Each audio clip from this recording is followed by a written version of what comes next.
महाराष्ट्र को लेकर जी क्या है आप लोगों की तैयारी? नितिन गडकरी को ऑफर दिया जा रहा है दूसरे दलों की ओर से। हाँ बोलिए। जी जी जी चित्रा जी, मैं पहले बंगाल में, हमारे पास पिछली बार 2 विधायक थे विधानसभा में और हमने 18 लोकसभा सीटें जीती थी। इस बार हमारे 77 विधायक हैं, तो हम बंगाल में क्या परिणाम लाएंगे इसका संकेत बहुत साफ है। अनिर्बाण जी तैयार रहिए, बंगाल में आपको एक भी सीट के लिए संघर्ष करना पड़ेगा, सीट दर सीट संघर्ष करना पड़ेगा, ये स्थिति है। अब बात जो है महाराष्ट्र की, देखिए मैं तो लंबे समय तक सामना में भी रहा हूँ जी। संजय निरुपम जी मेरे साथी भी रहे हैं और सारी स्थितियों को मैं जानता भी हूँ, और मातोश्री में भी मेरे सूत्र हैं। तो मातोश्री के सूत्रों के अनुसार जो है श्रीमान राहुल गांधी ने टेलीफोन करके उत्तर पश्चिम मुंबई की सीट जिसे संजय निरुपम चुनाव लड़ना चाहते हो मांग रखी थी, लेकिन उनकी मांग को स्वीकारने की बजाय श्रीमान उद्धव ठाकरे ने वहां अमोल कीर्तिकर के नाम को हरी झंडी दे दी। तो ऐसे में श्रीमान संजय निरुपम ने जिस तरह से सार्वजनिक तौर पर शिवसेना के पक्ष प्रमुख का जो है सार्वजनिक अवमानना की है, उसके बाद भी श्रीमान किशोर तिवारी का इतना संयम बरतना यह इस बात का संकेत देता है कि जो श्रीमान संजय निरुपम बची खुची शिवसेना कह रहे हैं, को शब्द क्या प्रयोग कर रहे हैं, बची खुची शिवसेना, बची खुची शिवसेना के पास अब संजय निरुपम जो किसी जमाने में जो है वो शिवसेना के सांसद हुआ करते थे, उनके द्वारा उनके विरुद्ध बयान देने पर ये बेचारे प्रतिक्रिया भी व्यक्त करने में डर रहे हैं। तो आप दशा समझ सकते हैं क्या है इनकी। वो बोलना चाह रहे हैं आपकी बातों पर। किशोर तिवारी जी वो अपने सूत्रों के हवाले से खबर दे रहे हैं दूसरे के प्रति अपशब्दों के प्रयोग के बावजूद जो है ये किस तरह से, और मैं जो कह रहा हूँ इसको आप वेरीफाई कर सकती है, इसमें कोई एक भी जानकारी गलत होगी तो मैं अपनी बात वापस लेकर क्षमा मांग लूंगा, लेकिन मेरी कोई बात, चूंकि मैं अच्छी तरह से मातोश्री को भी समझता हूँ, किशोर भाई आप जानते हैं मैं सामना को भी समझता हूँ, निरुपम जी भी मेरे साथी रहे और संजय राउत जी भी मेरे साथी रहे हैं और उद्धव जी के साथ भी मैंने काम किया है। तो आप इस बात को भली बात जानते हैं। बोले किशोर तिवारी जी, बाकी लोग भी इंतजार कर रहे हैं। ठीक है, बोले किशोर तिवारी जी। वो कह रहे हैं कि अंदर क्या चल रहा है शिवसेना उद्धव गुट की पूरी खबर रखता हूं मैं। देखो मैं तो ये बात, देखो मैं बिल्कुल साफ बात करना चाहता हूं कि जिस प्रकार से पिछले कुछ दिनों से अनुपम संजय निरुपम जी जो कुछ भी कह रहे थे, तो शिवसेना आहत तो है और शिवसैनिक बहुत आहत है। किशोर तिवारी जी, बात संजय निरुपम या एक व्यक्ति की नहीं है, बात एक तरफा ऐलान की है। जब एक तरफा ऐलान करते हुए हम अपने कैंडिडेट उतार देते हैं तो आप समझ रहे हैं जिस गठबंधन को लेकर आप लोग इतने जोर शोर से आगे बढ़ रहे थे उस गठबंधन का मैसेज क्या जाएगा तिवारी जी? नहीं, महाराष्ट्र में गठबंधन इंटैक्ट है। और गठबंधन और संजय निरुपम भी अभी क्या है, बीजेपी जैसे अशोक चौहान हो गया और हमारे वो प्रतिभा दानोरकर जी हो गई या फिर कृपा शंकर जी, तो ये किराए के उम्मीदवार लेकर, इनके पास तो उम्मीदवार नहीं है तो ये किराए के उम्मीदवार ले रहे हैं, तो उसमें संजय निरुपम का नाम बड़े अव्वल दर्जे पे है। अरे वो तो उनको सीरियसली लेने की नाम आप कांग्रेस पार्टी के ले रहे हैं, कह रहे हैं कि किराए पर नेता ले रही है बीजेपी, मतलब अशोक चौहान पूर्व मुख्यमंत्री रहते, वरुण पुरोहित जी इस पर जवाब देंगे। लेकिन जल्दी से राजीव रंजन जी, ऐसा लग रहा है कि बिहार से नीतीश कुमार ने जो आईना दिखाया है इंडिया गठबंधन को, अब अलग अलग दलों की ओर से उसको ही फॉलो किया जा रहा है। बंगाल में दीदी 42 पर लड़ेंगी, उधर उद्धव ठाकरे ने भी अपने एक सीट पर कैंडिडेट का अनाउंसमेंट कर दिया है। क्या संकेत समझे जाएं इसके, राजीव जी? देखिए, बिहार के मुख्यमंत्री श्री नीतीश कुमार के महागठबंधन या जिसे आप कहें इंडिया अलायंस, इससे अलग होने का जो फैसला था, उस फैसले से ये स्पष्ट हो गया था कि भविष्य इंडिया गठबंधन का नहीं है, इसलिए कि वो न केवल इसके सूत्रधार थे, वो एक अनुभवी नेता है, दूरदर्शी नेता है, क्षेत्रीय छत्रपों के अहंकार और कांग्रेस के नेतृत्व की जो संवादहीनता को लेकर ये बिल्कुल साफ था कि जो बैठकें होती थी उन बैठकों में भी किसी तार्किक परिणति पर कोई मसला नहीं पहुंचता था। और चाहे वो coordination committee, common minimum programme, seat sharing, इन तमाम सवालों पर जो उनकी राय पुख्ता जिस तरह से होती जा रही थी, उन्होंने ये निश्चय किया कि इनके साथ बहुत दूर तक नहीं चला जा सकता। और देखिए उसके नतीजे बिल्कुल साफ।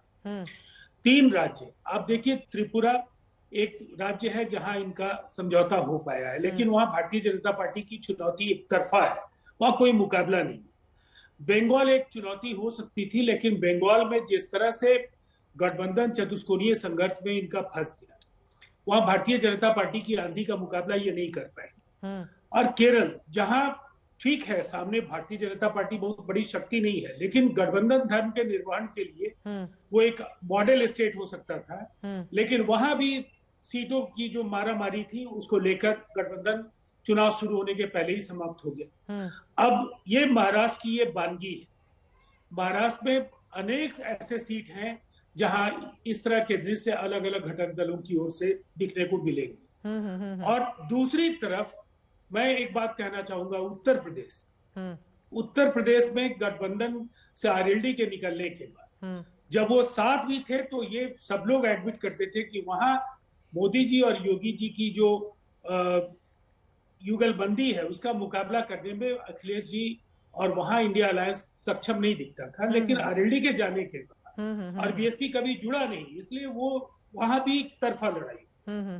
तो अब स्थिति क्या है? ये कमो बेस 400 सीटों की बात नरेंद्र मोदी जी ने जब कही थी तो लोगों को ये लगता था कि ये लक्ष्य बहुत बड़ा है। मैं मानता हूं ये आसान लक्ष्य नहीं रहा होगा जिस समय उन्होंने कहा हो, लेकिन इंडिया गठबंधन के बारी बारी से जितने भी दल साथ जुड़े हैं, 3 दलों ने तो आधिकारिक तौर पर छोड़ने का ऐलान कर दिया और बाकी गठबंधन में है या नहीं है ये समझ से परे है। इसीलिए ये मुकाबला बिल्कुल ही चुनाव शुरू होने के पहले खत्म हो चुका है। ठीक है, ये औपचारिकता बाकी है।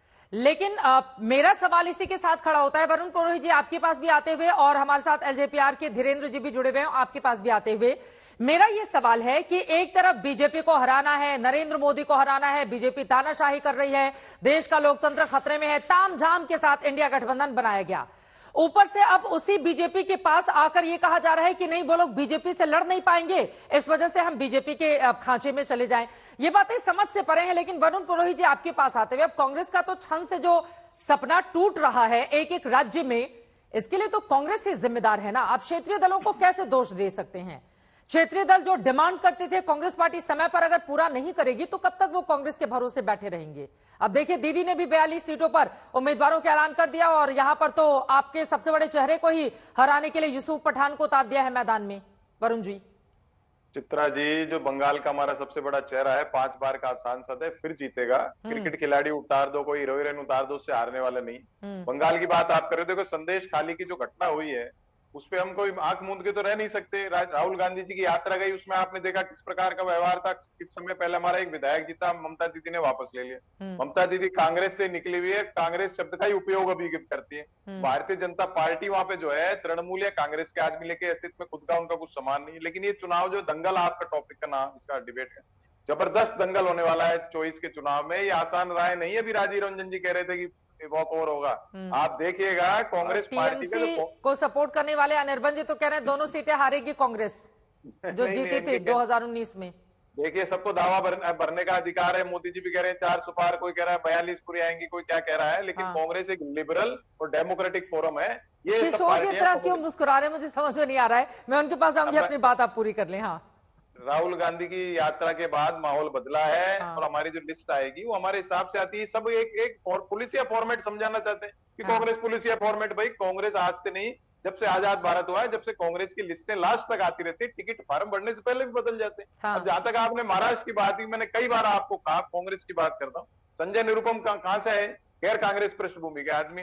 अब वो उनको खुद को कुछ नहीं मिल रहा है तो इधर उधर स्टेटमेंट नहीं देना चाहिए। जो नेतृत्व है, मैंने फिर आप वापस दोहरा रहा हूं, सेंट्रल सिस्टम को इसको संज्ञान में लेना चाहिए, तुरंत एक्शन करना चाहिए ऐसी चीजों पर। वो नहीं कर पा रहे हैं, इसलिए ये ऑकवर्ड सी सिचुएशन डिबेट में भी हो जाती है और पब्लिक के बीच में भी हो जाती है। लेकिन फिर मैं आपको बता रहा हूं, ये जो पॉलिटिकल कन्वीनियंस बीजेपी की है कि खुद के पास अगर इनके पास सामान होता तो क्यों लेते भाई? नीतीश को क्यों लेते? दूसरे क्यों तोड़ते? सारे पूरे देश में तोड़फोड़ कर रहे हैं क्योंकि ये कहीं से नहीं कहीं इन पे कॉन्फिडेंट नहीं है कि इनके पास सीटें आ पाएंगी दोबारा से। क्योंकि इनको पता है जनता महंगाई से, बेरोजगारी से पूरी तरह परेशान है इनसे 10 साल से, इसलिए ऐसा काम कर रहे हैं। आप ये देखिएगा जब कांग्रेस की लिस्टें आने लगी हैं, आप देखना 10-15 दिन में कांग्रेस किधर आगे बढ़ेगी। अभी तो राजस्थान की बात करूं, ये कह रहे हैं राजस्थान में जिनको तोड़ा है इन्होंने वो तो वही परिवारवादी है, कुटुंब है, एक से एक रिश्तेदारी है। एक दो के छापे पटके थे बीजेपी ने, वो बीजेपी में चले गए, उससे क्या फर्क पड़ेगा?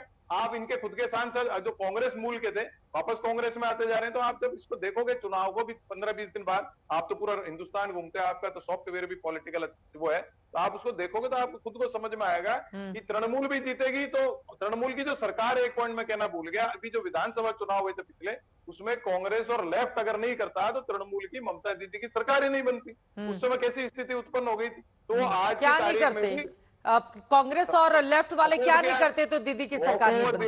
वो कर दिया दीदी को, हमने कंटेस्ट नहीं किया दीदी को जिताने ये के तो लिए। बहुत गजब हो गया ना कि अपने कार्यकर्ताओं को, नेता को दरकिनार करके दूसरी पार्टी के नेताओं को जिताने के लिए आप, इसी वजह से तो कांग्रेस पार्टी देखिए फिर 2 सीटों पर सिमट जा रही है।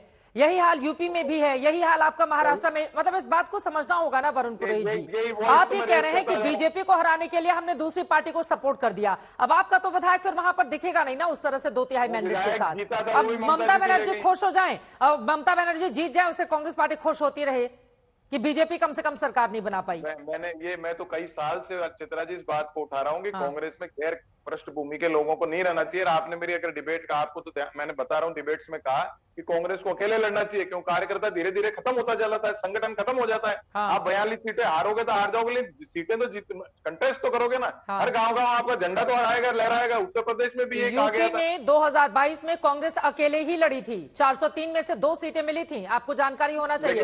लेकिन लड़ी तो थी ना चित्रा जी, सब जगह झंडा तो आया था ना कांग्रेस का, जगह जगह मैं खुद गया, फिरोजाबाद, पता नहीं कहाँ का, सिपाहियों को पता नहीं था कांग्रेस का कार्यालय कहाँ है। अगर लड़ोगे नहीं तो आप फिर लड़ाई नहीं लड़ोगे तो फिर ये दंगल में कैसे उतरोगे आप? दंगल में उतरोगे तो दंगल में लड़ाई तो करनी पड़ेगी। बिल्कुल बिल्कुल। धीरेन्द्र कुमार जी, लेकिन अभी ये जो इंडिया गठबंधन का टूटता हुआ सपना है, जिस जोशो खरोश के साथ शुरुआत हुई थी, जरा दिखाई धीरेन्द्र जी को, उससे खुश हैं आप लोग और लग रहा है कि एनडीए अब की बार 400 पार हो जाएगी? धीरेन्द्र जी। चित्रा जी, सबसे पहले मैं बोलूं कि मैंने तो पिछले 1 वर्षों से, जब से ये 9 महीने हो गए हैं इन लोगों ने जो गठबंधन बनाया था, तब से मैंने बोला है कि डाउट वाला गठबंधन है। बंगाल में चाहे देख लीजिए, पंजाब में देख लीजिए, महाराष्ट्र के अंदर में देख लीजिए, कहीं है ही नहीं। वहीं जहां जहां पर ये लोग खुद कमजोर है, वहां पर ये लोग हाथ मिला के और लोगों के बीच में एक गलत संदेश देने का काम कर रहे हैं। अभी जब समय आ गया है लोगों के बारे में बताने के लिए कि मैं क्या करूंगा, तब इनके नेता, चाहे राहुल गांधी जी हो, चाहे जो भी लोग हों, सड़क पे अभी विश्वास मांग रहे हैं। अरे आपको तो पहले ही लोगों ने विश्वास नहीं दिया है, अब आप अभी सड़क पे जन विश्वास ही आप मांगने को लगे हैं। और बंगाल के अंदर में दीदी को अब देख लीजिए, एक महिला मुख्यमंत्री होते हुए जिस महिलाओं के साथ में शोषण किया जी उनके पार्टी के नेता ने, आप उन्हीं के पोषण कर रहे हैं, उनका पोषण कर रहे हैं, उनके समर्थन में आप सड़कों पे घूम के और लोगों को बता रहे हैं कि नहीं, इनके साथ गलत नहीं हुआ है महिलाओं के साथ में। और ऐसे लोग भी दावा कर रहे हैं कि मुझे बंगाल में 40 सीटें मिलेंगी तो 32 सीटें मिलेंगी। हद हो गई। अरे महिलाओं को आपने क्या समझ रखा है? देश की आधी आबादी बहनों की और माताओं की है, वो अपने आबरू और अपने हक की लड़ाई खुद लड़ेंगी।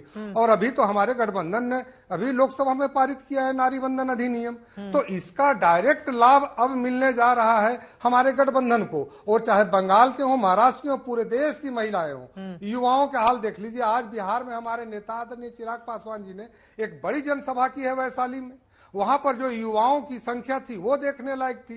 तो एक तरफ आप देखिए ना कि आप हम लड़ाई लड़ने के लिए बात कर रहे हैं कि एनडीए को मैं हरा दूंगा, 400 से रोकने में ही आप व्यस्त हैं और हम लोग अपने टारगेट को रोज बाई रोज अपने उसके निकट पहुंच रहे हैं। जो हमने कहा है 400 के पार, 400 के पार का मतलब कि 499 भी हो सकता है चित्रा जी। और ये लोग तो देखिए कि जितने भी एनालिटिक भी बैठ के आते हैं आपके टीवी पे, खुद राहुल गांधी जी के कर्मों को या ममता दीदी के कर्मों को या अभी संजय निरुपम जी के बारे में भी हो रहा, सब तो बिखरे हुए पड़े हुए हैं। कह तो रहे हैं कि इन लोगों की हालत यही है। आपके भी तो चाचा भतीजा में सहमति नहीं है धीरेन्द्र कुमार जी, तो इन लोगों का फिर तो पलट के पूछा जाएगा ना, जब परिवार में सहमति है नहीं और आप बगल में इंडिया गठबंधन का परिवार देख रहे हैं।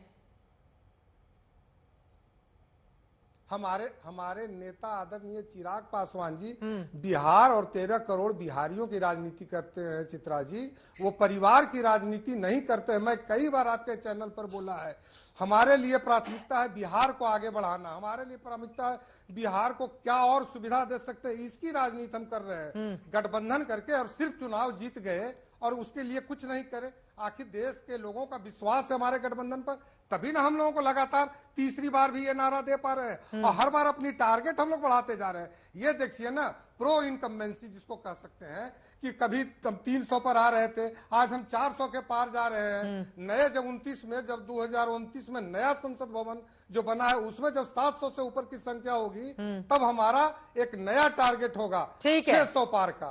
तो आज हम लोग काम करके दे रहे हैं, लोगों के विश्वास के साथ है, तभी लोग हमारे साथ जुड़े हुए हैं। और ये लोग तो टेस्टेड है ना, डिफ्यूज बम है, इनको जितना भी सीरीज में लगा दीजिए, न इनसे आवाज होना है न ये किसी काम के हैं। ये लोग चाइनीज गठबंधन है, एक बार इस्तेमाल हुआ और फिर अलग अलग हो जाने वाले।